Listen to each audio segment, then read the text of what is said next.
गांव के झोपड़पट्टी में रहता था अरविंद, जिसकी जेब में तो सपने ज्यादा हुआ करते थे, पैसे कम। पिता दैनिक मजदूरी पर गुजारा चलाते थे। माँ एक पुराने सिलाई मशीन से दिन रात एक कर कमाई जुटाती थी।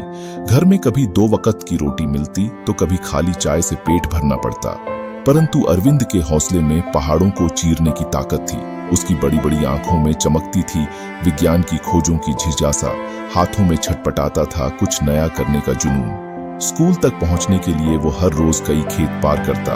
रास्ते में बिखरे पत्थर उसके झुंझारू हौसले का इम्तिहान लेते। किताबों के लिए पैसे नहीं हो पाते थे, इसलिए वो बूढ़े पंडित जी के पास बैठकर उनके फटे पुराने ग्रंथों को पढ़ता।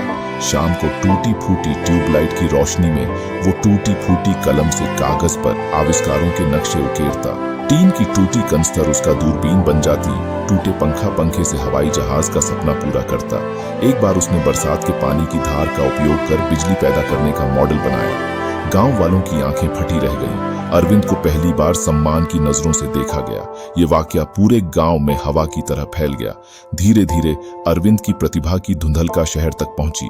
एक एनजीओ ने उसकी मदद की, उसे बेहतर स्कूल में दाखिल कराया। अरविंद ने मेहनत की तो हीरे की तरह चमका। उसकी खोजों पर रिसर्च पेपर छपे, अखबारों की सुर्खियां बनी। सालों बाद गांव का वो लाल अब मशहूर वैज्ञानिक बन चुका था। उसने सौर ऊर्जा का आविष्कार किया था, जिससे गांव में बिजली पहुंच पाई।